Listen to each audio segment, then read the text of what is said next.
ನಿಮ್ಮಲ್ಲಿ ಅದೆಷ್ಟೋ ಮಂದಿ IAS IPS ಆಗಬೇಕು, ಒಟ್ಟಾರೆ UPSC ಕ್ಲಿಯರ್ ಮಾಡಬೇಕು ಅಂತ ಕನಸು ಕಾಣ್ತಿರ್ತೀರಿ.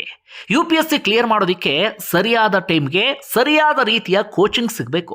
ಹೀಗಾಗಿ ಉತ್ತಮ ಮಾರ್ಗದರ್ಶನ ನೀಡೋಕೆ ಜನ ಮೆಚ್ಚಿದ IAS ಜ್ಞಾನಿ ಸಂಸ್ಥೆ ರೆಡಿಯಾಗಿದೆ. ಪ್ರಮುಖವಾಗಿ ಪ್ರಿಲಿಮ್ಸ್ ಎಲಿಮಿನೇಷನ್ ಟೆಕ್ನಿಕ್ಸ್ ಮತ್ತು ಮೇನ್ಸ್ ಮೆಂಟಲ್ ಆನ್ಸರ್ ರೈಟಿಂಗ್ ನಲ್ಲಿ ನಿಮ್ಮನ್ನ ಸದೃಢಗೊಳಿಸ್ತಾರೆ.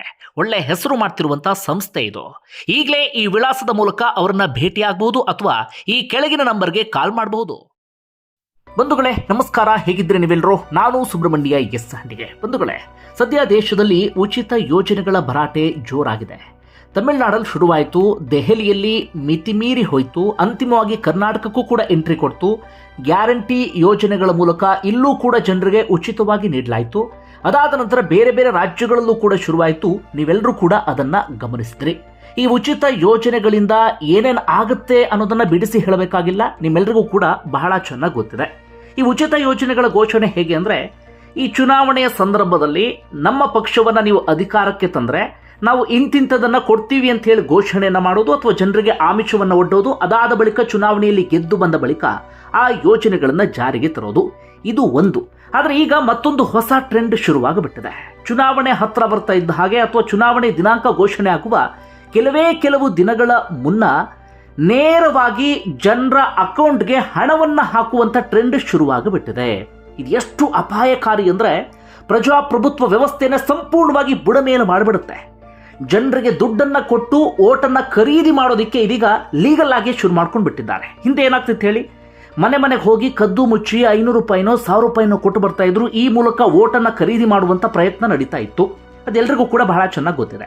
ಆದರೆ ಈಗ ಕದ್ದು ಮುಚ್ಚಿ ಹಣವನ್ನ ಕೊಡ್ತಾ ಇಲ್ಲ. ಅದರ ಬದಲಾಗಿ ಯಾವುದೋ ಒಂದು ಯೋಜನೆಯ ನೆಪದಲ್ಲಿ ಅಥವಾ ಯೋಜನೆಯ ಹೆಸರಿನಲ್ಲಿ ನೇರವಾಗಿ ಜನರ ಖಾತೆಗೆ ಹಣವನ್ನ ಹಾಕಲಾಗ್ತಾ ಇದೆ.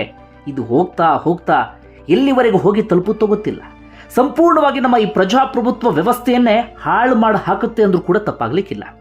ಅದರಲ್ಲೂ ಕೂಡ ಇತ್ತೀಚಿನ ಒಂದು ಉದಾಹರಣೆ ಅಂದ್ರೆ ಬಿಹಾರದ ಉದಾಹರಣೆ ನಮ್ಮ ಕಣ್ಣ ಮುಂದೆ ಇದೆ. ಅಲ್ಲಿ ಪ್ರಧಾನಿ ನರೇಂದ್ರ ಮೋದಿಯವರೇ ಘೋಷಣೆ ಮಾಡಿಬಿಟ್ರು. ಪ್ರಧಾನಿ ನರೇಂದ್ರ ಮೋದಿಯವರ ಇದು ಹೇಗಿತ್ತು ಅಂದ್ರೆ, ಹೇಳುವುದು ಒಂದು ಮಾಡುವುದು ಇನ್ನೊಂದು ಎನ್ನುವ ರೀತಿಯಲ್ಲಿ ಬೇರೆ ಬೇರೆ ರಾಜ್ಯಗಳಲ್ಲಿ ಉಚಿತ ಯೋಜನೆಗಳನ್ನ ಘೋಷಣೆ ಮಾಡಿದಾಗ ಇದೇ ಪ್ರಧಾನಿ ನರೇಂದ್ರ ಮೋದಿಯವರು ಅದನ್ನು ಕಟುವಾಗಿ ಟೀಕಿಸಿದ್ರು, ಕಟು ಪದಗಳನ್ನ ಆ ಸಂದರ್ಭದಲ್ಲಿ ಬಳಸಿದ್ರು. ಆದರೆ ಕೊನೆಗೆ ಅಧಿಕಾರಕ್ಕೋಸ್ಕರ ಪ್ರಧಾನಿ ನರೇಂದ್ರ ಮೋದಿಯವರು ಕೂಡ ಮಾಡಿದ್ದು ಅದೇ ಕೆಲಸವನ್ನ. ಏನು ಮಾಡಿದ್ರು ಹೇಳಿ? ಬಿಹಾರದಲ್ಲಿ ಚುನಾವಣೆ ಘೋಷಣೆ ಆಗೋದಕ್ಕೆ ಇನ್ನೇನು ಕೆಲವು ದಿನಗಳು ಬಾಕಿ ಇತ್ತು. ಆ ಸಂದರ್ಭದಲ್ಲಿ ಪ್ರತಿ ಮಹಿಳೆಯರ ಹೆಚ್ಚು ಕಡಿಮೆ 75 ಲಕ್ಷ ಮಹಿಳೆಯರ ಖಾತೆಗೆ 10,000 ರೂಪಾಯಿ ಜಮೆಯನ್ನ ಮಾಡಲಾಯಿತು. ಯಾವುದೋ ಒಂದು ಸ್ವ ಉದ್ಯೋಗ ಅಂತ ಹೇಳಿ ಆ ಸಂದರ್ಭದಲ್ಲಿ ಯೋಜನೆ ಅಂತ ಹೇಳಿ ಘೋಷಣೆಯನ್ನ ಮಾಡಿಬಿಟ್ರು. ಹೇಳಿದ್ದೇನು ಪ್ರಧಾನಿ ನರೇಂದ್ರ ಮೋದಿ ಅವರು ಹಿಂದೆ, ಉಚಿತ ಯೋಜನೆಗಳಿಂದ ಹೀಗಾಗ್ಬಿಡುತ್ತೆ, ಅಕೌಂಟ್ಗೆ ಹಣ ಹಾಕೋದ್ರಿಂದ ಹಾಗಾಗ್ಬಿಡುತ್ತೆ ಎನ್ನುವಂತ ರೀತಿಯಲ್ಲಿ ಕೊನೆಗೆ ಪ್ರಧಾನಿ ನರೇಂದ್ರ ಮೋದಿ ಅವರು ಮಾಡಿದ್ದ ಅದೇ ಕೆಲಸವನ್ನ. ಇನ್ನೂ ದುರಂತ ಅಂದ್ರೆ, ಬೇರೆ ಬೇರೆ ರಾಜ್ಯಗಳಲ್ಲಿ ಉಚಿತ ಯೋಜನೆಗಳನ್ನ ಕೊಟ್ಟಾಗ ಯಾವ ಮಾಧ್ಯಮಗಳು ಕಟುವಾಗಿ ಟೀಕಿಸಿದ್ವೋ ಅದೇ ಮಾಧ್ಯಮಗಳು ಆ ಸಂದರ್ಭದಲ್ಲಿ ಅಂದ್ರೆ 10,000 ರೂಪಾಯಿ ಅಮೌಂಟ್ ಅನ್ನ ಹಾಕಿದ ಸಂದರ್ಭದಲ್ಲಿ ಆಹಾ ಅತ್ಯದ್ಭುತ ಯೋಜನೆ ಅಂತ ಹೇಳಿ ಜೈ ಹೋ ಅಂದ್ಬಿಟ್ರು. ಇನ್ನೊಂದು ಕಡೆಯಿಂದ ಜನರ ಪರಿಸ್ಥಿತಿ ಹೇಗಂದ್ರೆ, ಇದನ್ನ ಟೀಕೆ ಮಾಡಿಬಿಟ್ರೆ ನಾವೆಲ್ಲಿ ದೇಶದ್ರೋಹಿಗಳಾಗ್ಬಿಡ್ತೀವೋ ಅಂತ ಹೇಳಿ ದೇಶ ಪ್ರೇಮಿಗಳಾಗಿಯೇ ಉಳ್ಕೊಳ್ಳೋಣ ಅಂತ ಹೇಳಿ ಯಾರೂ ಕೂಡ ಅದನ್ನು ಟೀಕೆ ಮಾಡೋದಕ್ಕೂ ಕೂಡ ಹೋಗ್ಲಿಲ್ಲ. ಈಗ ಅದು ಎಲ್ಲಿವರೆಗೆ ಬಂದಿದೆ ಅಂದ್ರೆ, ಪ್ರತಿ ರಾಜ್ಯಗಳಲ್ಲೂ ಕೂಡ ಶುರುವಾಗುವ ಹಂತಕ್ಕೆ ಬಂದುಬಿಟ್ಟಿದೆ. ಈ ರೀತಿಯಾಗಿ ದುಡ್ಡು ಕೊಟ್ಟು ಜನರ ಓಟನ್ನ ಖರೀದಿ ಮಾಡೋದಕ್ಕೆ ಶುರು ಮಾಡಿಕೊಂಡು ಬಿಟ್ರೆ ಎಲ್ಲಿಗೆ ಹೋಗಿ ತಲುಪುತ್ತೋ ಗೊತ್ತಿಲ್ಲ. ಇಷ್ಟೆಲ್ಲ ಪೀಠಿಕೆಯನ್ನು ಯಾಕೆ ಹಾಕಿದೆ ಅಂದ್ರೆ, ಈಗ ತಮಿಳುನಾಡಲ್ಲೂ ಕೂಡ ಅಂಥದ್ದೇ ಆಗಿದೆ. ಹಾಗಾದ್ರೆ ತಮಿಳುನಾಡಲ್ಲಿ ಏನಾಗ್ತಿದೆ? ಬಹಳ ಇಂಟ್ರೆಸ್ಟಿಂಗ್ ಆಗಿರುವಂಥ ಡೆವಲಪ್ಮೆಂಟ್, ಅದನ್ನ ಗಮನಿಸ್ತಾ ಹೋಗೋಣ. ನಿನ್ನೆ ಇದ್ದಕ್ಕಿದ್ದ ಹಾಗೆ ಮಹಿಳೆಯರ ಖಾತೆಗೆ 5,000 ರೂಪಾಯಿ ಬರೋದಕ್ಕೆ ಶುರುವಾಗ್ಬಿಡ್ತು. ಸ್ವತಃ ಮಹಿಳೆಯರ ಕಕ್ಕಾಬಿಕ್ಕಿ ಆಗ್ಬಿಟ್ರು, ಏನಿದು ಅಕೌಂಟ್ಗೆ 5,000 ರೂಪಾಯಿ ಬರ್ತಿದೆ ಅಂತ ಹೇಳಿ. ಯಾಕಂದ್ರೆ ಯಾವುದೇ ಮುನ್ಸೂಚನೆಯನ್ನ ಕೊಡದೆ 5,000 ರೂಪಾಯಿಯನ್ನ ಹಾಕಲಾಯಿತು. ಏನದು ತಮಿಳುನಾಡಲ್ಲಿ, ಅದನ್ನು ಗಮನಿಸೋಣ. ಒಂದರಲ್ಲಿ ನಿಮ್ಮೆಲ್ಲರಿಗೂ ಕೂಡ ಗೊತ್ತಿರುವ ಹಾಗೆ ಪಂಚರಾಜ್ಯ ಚುನಾವಣೆ ಬರ್ತಾ ಇದೆ. ಅಂದ್ರೆ 4 ರಾಜ್ಯ, ಒಂದು ಕೇಂದ್ರಾಡಳಿತ ಪ್ರದೇಶದ ಚುನಾವಣೆ. ಪ್ರತಿ ರಾಜ್ಯದಲ್ಲೂ ಕೂಡ ತೀವ್ರ ಪೈಪೋಟಿ ಇದೆ. ತಮಿಳುನಾಡಲ್ಲೂ ಕೂಡ ಅದೇ ರೀತಿಯಾದಂಥ ಪರಿಸ್ಥಿತಿ ಇದೆ.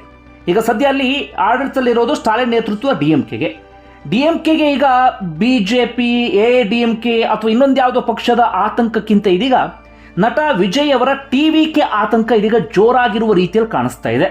ಹೀಗಾಗಿ ಏನಾದರೂ ಮಾಡಲೇಬೇಕಲ್ಲ. ಆ ಕಾರಣಕ್ಕಾಗಿ ಬಿಹಾರ ಮಾದರಿಯನ್ನೇ ಸ್ಟಾಲಿನ್ ಕೂಡ ಇದೀಗ ಅನುಸರಿಸಿದ್ದಾರೆ.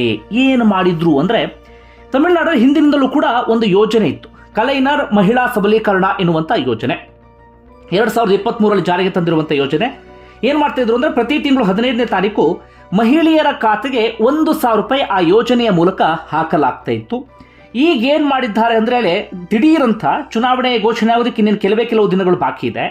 1.31 ಕೋಟಿ ಮಹಿಳೆಯರಿಗೆ ದಿಢೀರಂತ ನಿನ್ನೆ ಬೆಳ್ಳಂಬೆಳಗ್ಗೆ ಅಚ್ಚರಿಯ ರೀತಿಯಲ್ಲಿ 5,000 ರೂಪಾಯಿಯನ್ನು ಹಾಕಿಬಿಟ್ಟಿದ್ದಾರೆ. ಪ್ರತಿ ಮಹಿಳೆಯರ ಖಾತೆಗೆ ಎಷ್ಟು? 5,000 ರೂಪಾಯಿ. ಅಂದ್ರೆ ಮಹಿಳೆಯರ ಪ್ರತಿ ಓಟನ್ನ 5,000 ರೂಪಾಯಿ ಕೊಟ್ಟು ಖರೀದಿ ಮಾಡುವಂತ ಪ್ರಯತ್ನವನ್ನು ಇದಕ್ಕೆ ಪಡ್ತಾ ಇದ್ದಾರೆ. ಅವರು ಕೊಡ್ತಿರುವಂತ ಸಮರ್ಥನೆ ಏನು ಅಂದ್ರೆ, ಈಗ ನಾವು ಹಿಂದಿನಿಂದಲೂ ಕೂಡ 1,000 ರೂಪಾಯಿ ಹಾಕೊಂಡು ಬರ್ತಾ ಇದ್ದೀವಲ್ಲ, ಚುನಾವಣಾ ದಿನಾಂಕ ಘೋಷಣೆ ಆದಮೇಲೆ ಒಂದಷ್ಟು ಜನ 1,000 ರೂಪಾಯಿ ಮಹಿಳೆಯರಿಗೆ ತಲುಪಬಾರದು ಅಂತ ಹೇಳಿ ಷಡ್ಯಂತ್ರ ಮಾಡ್ತಿದ್ದಾರೆ. ಅದರ ಸುಳಿವು ನಮಗೆ ಸಿಕ್ಕಿದೆ. ಆ ಕಾರಣಕ್ಕಾಗಿ ನಾವಿದೀಗ ಫೆಬ್ರವರಿ, ಮಾರ್ಚ್, ಏಪ್ರಿಲ್ 3 ತಿಂಗಳಿಂದ 3,000 ರೂಪಾಯಿ ಈಗಲೇ ಹಾಕ್ತಿದ್ದೀವಿ. ಹಾಗೆ ಬೇಸಿಗೆ ಕಾಲ ಅಲ್ಲ, ಆ ಬೇಸಿಗೆ ಕಾಲದ ಖರ್ಚಿಗೆ ಅಂತೇಳಿ ಇನ್ನು 2,000 ರೂಪಾಯಿ ಸೇರ್ಸ್ ಹಾಕ್ತಾ ಇದ್ದೀವಿ.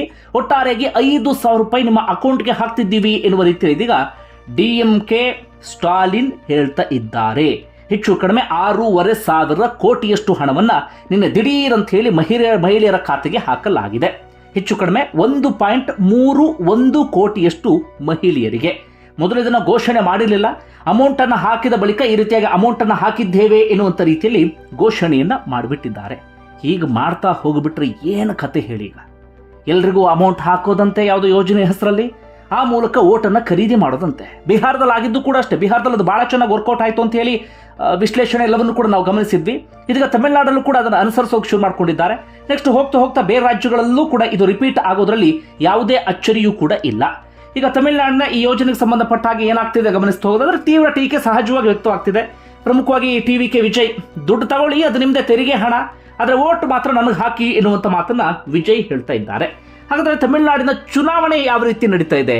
DMK ಸ್ಟಾಲಿನ್ಗೆ ವಿಜಯ್ ಭಯ ಯಾಕೆ ಅನ್ನೋದನ್ನ ನಾವಿದೀಗ ಗಮನಿಸ್ತಾ ಹೋಗೋಣ. ಬಂಧುಗಳೇ, ತಮಿಳುನಾಡಲ್ಲಿ ಹಿಂದಿನಿಂದಲೂ ಕೂಡ ಪ್ರಾದೇಶಿಕ ಪಕ್ಷಗಳದ್ದೇ ಪಾರುಪತ್ಯ. ನೇರ ಪೈಪೋಟಿ ಇದ್ದಿದ್ದು AIADMK ಹಾಗೆ DMK ನಡುವೆ. ಒಮ್ಮೆ ಅವ್ರ ಅಧಿಕಾರಕ್ಕೆ ಬಂದ್ರೆ ಮತ್ತೊಮ್ಮೆ ಇವ್ರ ಅಧಿಕಾರಕ್ಕೆ ಬರ್ತಾ ಇದ್ರು. ಕಳೆದ ಬಾರಿ ಏನಾಗಿತ್ತು ಅಂದ್ರೆ AIADMK ಸಂಪೂರ್ಣವಾಗಿ ಸೊರಗಿ ಹೋಗಿತ್ತು. ಇದರ ಲಾಭ DMK ಬಹಳ ಚೆನ್ನಾಗಾಯಿತು. ಹೀಗಾಗಿ ಕಳೆದ ವಿಧಾನಸಭಾ ಚುನಾವಣೆಯಲ್ಲಿ 234 ಸೀಟ್ಗಳಲ್ಲಿ DMK ಮೈತ್ರಿ, ಕಾಂಗ್ರೆಸ್ ಕೂಡ ಅವ್ರ ಜೊತೆಗೆ ಇದ್ದಾರೆ, ಬರೋಬ್ಬರಿ 159 ಸ್ಥಾನಗಳನ್ನು ಗೆದ್ಕೊಂಡ್ರು. ಬಿಜೆಪಿ ಪ್ಲಸ್ AIADMK ಇವರ ಮೈತ್ರಿ NDA ಕೇವಲ 75 ಸ್ಥಾನಗಳಿಗೆ ಮಾತ್ರ ಸೀಮಿತ ಆದ್ರು. ಅದಾದ ಬಳಿಕ ಲೋಕಸಭಾ ಚುನಾವಣೆ ಬಂತಲ್ಲ, ಆ ಲೋಕಸಭಾ ಚುನಾವಣೆ ಸಂದರ್ಭದಲ್ಲಿ DMK ಇನ್ನಷ್ಟು ಪ್ರಬಲ ಆಗಿಬಿಟ್ಟಿತ್ತು. AIADMK ಏನು ಅಂದ್ರೆ ಏನೂ ಕೂಡ ಇರಲಿಲ್ಲ.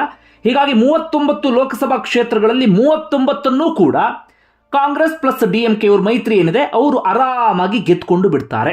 AIADMK ಅಂತೂ ಸೋತು ಸುಣ್ಣಾಗುತ್ತೆ. ಬಿಜೆಪಿ ಸ್ಥಾನವನ್ನು ಗೆದ್ಕೊಳ್ಳಿಲ್ಲ, ಆದರೆ ಅವರ ಚುನಾವಣಾ ಇದಿತ್ತಲ್ಲ ವೋಟ್ ಶೇರು ಅದು ಸ್ವಲ್ಪ ಮಟ್ಟಿಗೆ ರೈಸ್ ಆದ ರೀತಿಯಲ್ಲಿ ಕಾಣಿಸ್ತಾ ಇತ್ತು. ಹೀಗಾಗಿ ಸ್ಟಾಲಿನ್ಗೆ ಹೆಚ್ಚು ಆತಂಕ ಇರಲಿಲ್ಲ ಮುಂದಿನ ವಿಧಾನಸಭಾ ಚುನಾವಣೆಗೆ ಸಂಬಂಧಪಟ್ಟ ಹಾಗೆ. ಆದರೆ ಈಗ ನಿಜವಾದ ಆತಂಕ ಶುರುವಾಗಿದ್ದು TVK ಪಕ್ಷವನ್ನ ಹುಟ್ಟು ಹಾಕಿರುವಂತ ನಟ ವಿಜಯ್ ಮೂಲಕವಾಗಿ. ಹೇಗೆ ವಿಜಯ್ ಇಂಪ್ಯಾಕ್ಟ್ ಮಾಡ್ತಾರೆ ಅಂತ ನಾವಿಲ್ಲಿ ಗಮನಿಸ್ತಾ ಹೋಗೋದಾದ್ರೆ, ಪ್ರಮುಖವಾಗಿ DMK ಒಂದಷ್ಟು ಸಾಂಪ್ರದಾಯಿಕ ಮತಗಳನ್ನ ನೆಚ್ಚಿಕೊಂಡಿದೆ. ಆ ಸಾಂಪ್ರದಾಯಿಕ ಮತಗಳು ಇದೀಗ ವಿಜಯರಿಂದ ಡಿವೈಡ್ ಆಗುವಂತ ಎಲ್ಲ ಸಾಧ್ಯತೆಗಳು ಕೂಡ ಇದೆ. ಒಂದು ಕ್ರಿಶ್ಚಿಯನ್ಸ್ ಓಟು, ಮತ್ತೊಂದು ಮುಸ್ಲಿಮ್ಸ್ ಓಟು, ಮತ್ತೊಂದು ದ್ರಾವಿಡ ಸಿದ್ಧಾಂತ, ಈ ರೀತಿಯಾಗಿ ರಾಜಕೀಯ ನಡೆಯುತ್ತಲ್ಲ, ಅದರದೆಲ್ಲವೂ ಕೂಡ ಕಂಪ್ಲೀಟ್ ಆಗಿ ಡಿವೈಡ್ ಆಗುವಂತ ಎಲ್ಲ ಸಾಧ್ಯತೆಗಳು ಕೂಡ ಇದೆ. ಯಾಕಂದ್ರೆ ವಿಜಯ್ ಅದೇ ರೀತಿಯಾಗಿ ಚುನಾವಣಾ ಪ್ರಚಾರವನ್ನ ಮಾಡ್ತಿದ್ದಾರೆ.